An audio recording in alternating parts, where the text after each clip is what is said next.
Joining us now, Congressman-elect Darrell Issa. Congressman, it's so good to see you tonight. We understand that the House Speaker vote is in its 11th round. There's an important story about what is going on with government censorship on social media. Congressman, we would like to get your reaction to journalist Matt Taibbi. He's saying the Twitter files revealed government censorship was bigger than realized, that it came from all over the U.S. government. Watch this.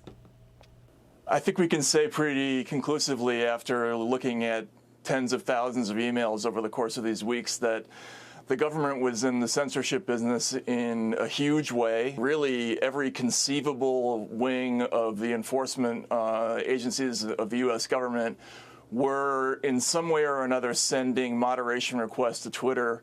And in many cases, those requests were being fulfilled. And they were coming from everywhere, from every place from the NSA to the HHS to FBI, DHS, and even what they call other government agencies, which I think is code for the CIA. There are a lot of people who associate the Democratic Party with people being taken off the internet and, people being afraid to say certain things. And that's not a positive. I mean, isn't all this a violation of the First Amendment, that the government should not be abridging anybody's First Amendment free speech rights? Well, Liz, I think you're hitting it exactly right. As bad as what Twitter did was, and as much lying went on when they testified before Congress, it's the fact that they were in cooperation and a conspiracy, if you will, with agency after agency, and in many cases to cover up the truth. And we wouldn't know this if Elon Musk had not ordered talented people to research, organize, and deliver this information. But remember, Twitter's a small organization compared to Meta or Google or even Amazon. We have a lot of other social media platforms and companies who appear to be doing the same thing, and we're going to have to play cat and mouse to get some of that information about what their government interactions were. Yeah, it's Facebook and Google, too. To your point, Senator Rand Paul, he's going after Democrat Adam Schiff on Twitter, basically saying Congressman Schiff violated the First Amendment after the Twitter files revealed Schiff tried to get Twitter to censor a journalist who was reporting on the Democrats' Trump impeachment push. Now, this is the same Adam Schiff who called Elon Musk a hypocrite for suspending journalists after they doxed Musk's location. What do you make of Adam Schiff here? Well, look, Adam lied about Devin Nunes. He's lied about what went on in the classified world.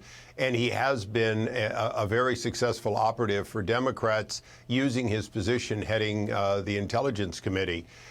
So it's no surprise. What I think is a surprise is that Twitter and other social media companies seem to welcome this kind of throttling or censoring, even so much that we now know that there was even direct communication. In other words, your own internal communication between individuals that they were looking at and eliminating.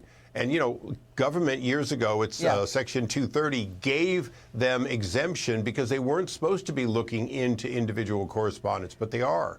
The other thing, too, is this is concerning. The Twitter files also reveal that Russian disinformation was a growing excuse by government to even censor Twitter discussions about the pandemic's origins and lockdowns. Now, there was no proof that any of that was Russian disinformation. I mean, we don't know. They just went in there, used it as an excuse. Maybe it was. We don't know. But you and I, we've been talking for over a year about an independent commission modeled after the U.S. Senate's 1970s Church Committee to investigate U.S. intelligence infiltrating media to manipulate the message. It's going to need to be a big commission if the Congress is going to do that, the House is going to do that, given to your point that it's not just Twitter. No, it's not. And it's going to have to be a sustaining organization.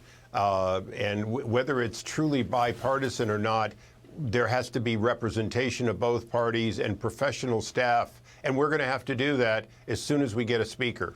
Got it. Congressman Darrell Issa, pleasure seeing you. It's good to have you on.